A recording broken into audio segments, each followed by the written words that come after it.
Alwar police की cyber ठगी पर पैनी नजर है। अलवर पुलिस ने ठगी करने के मामले में 10,000 से ज्यादा फर्जी सिम बंद कर दी है। जिला पुलिस अधीक्षक आनंद शर्मा ने बताया कि इस पूरे मामले में जब जांच पड़ताल की तो पता लगा कि यहां पर जो साइबर ठग है वह ड्राइविंग करके पूरे देश में ट्रैवल करते हैं। पुलिस अधीक्षक ने कहा, राजस्थान में जो सिम कार्ड चल रहे हैं उनसे कभी भी साइबर फ्रॉड नहीं होता। यह फ्रॉड जब होता है जब दूसरे राज्य से सिम लेकर आते हैं, जैसे झारखंड, पश्चिम बंगाल और बाहर जो राज्य हैं वह लोग यहां पर आकर ठगी कर रहे हैं। और इसी के साथ ही अलवर पुलिस ने 2023 में 80,000 सिम को ब्लॉक करवाया है। साथ ही इस साल जनवरी फरवरी में 10,183 सिम MIA नंबर को ब्लॉक करवाया है।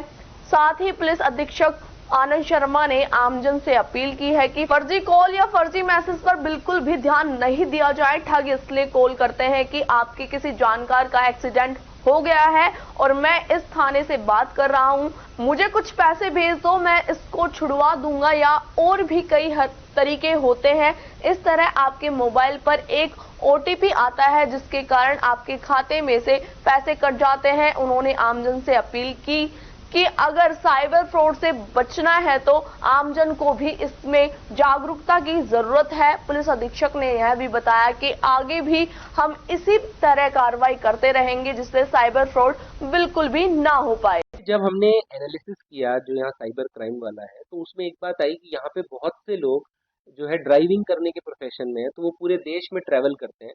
तो उनके लिए अलग अलग राज्यों से बल्क मात्रा में सिम कार्ड जुटा पाना आसान है। और कभी भी राजस्थान में जो चलने वाले सिम है उनसे साइबर फ्रॉड नहीं होता।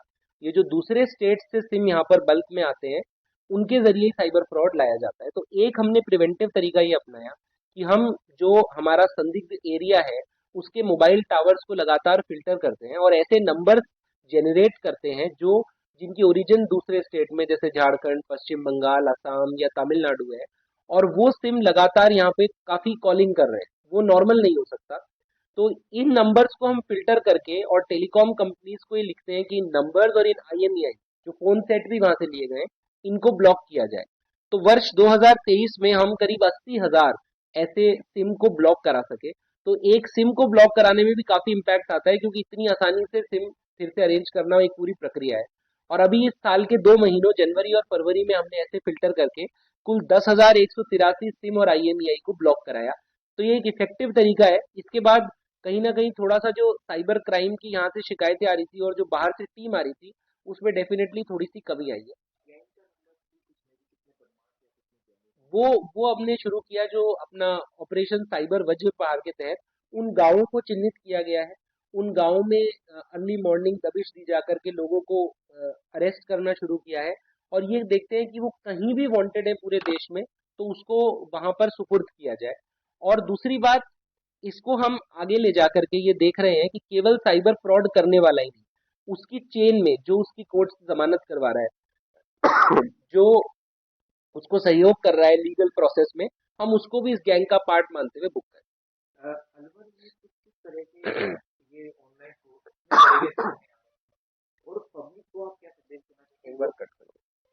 सर, अलवर में कितने तरह के मतलब ये ऑनलाइन फ्रॉड सामने आए हैं अब तक की जांच पड़ताल में, और अलवर पुलिस की तरफ से लोगों को क्या अवेयरनेस के लिए संदेश देना?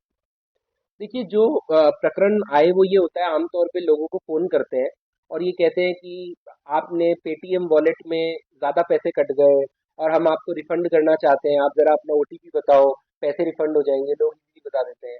आपकी LIC की किस्त ड्यू हो गई है, उसको करके होता है।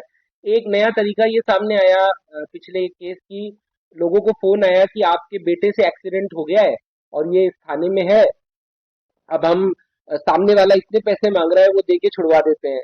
तो मतलब मल्टीपल तरीके से लोगों को कॉन करने की कोशिश करते हैं। पर मेरा यही मानना है कि लोग अगर किसी भी घटना को सुनकर के पैनिक ना हो और एक बार अगर 2 मिनट सोच करके दोबारा बात कर ले, तो मेरा मानना है कि साइबर फ्रॉड से बचा जा सकता है। क्योंकि अभी तक ऐसा कोई केस नहीं आया कि किसी व्यक्ति ने कोई सूचना रिवील नहीं की और उसके पैसे कट गए हों। कहीं ना कहीं हम किसी लिंक को क्लिक करते हैं, हम कोई OTP उन्हें बताते हैं, हम अपनी ईमेल ID या पर्सनल इंफॉर्मेशन उनसे शेयर करते हैं, उसके बाद ये साइबर फ्रॉड हो पाता है। सर, इसमें एक बात और, क्या अलवर सबसे ज्यादा मेवाती ड्राइवर, मेवात के लोग सबसे ज्यादा पूरे हिंदुस्तान में कम से कम 5 से 10 हजार ड्राइवर की सूची पंजीकृत करके इनको रजिस्ट्रेशन किया गया है, क्योंकि बाहर यही लोग जाते हैं। नहीं, ये कर सकते हैं। जब हम डोर टू डोर सर्वे करा रहे हैं, जो अभी डीजी साहब ने नया बीट परफॉर्मा बनाया है, उस बीट परफॉर्मे में हर घर में ये पूछा जाएगा कि वो जो व्यक्ति है उसका ऑक्यूपेशन क्या है, वो काम क्या करता है। तो मुझे लगता है इस वाली एक्सरसाइज से ये इस प्रॉब्लम को एड्रेस कर पाएंगे।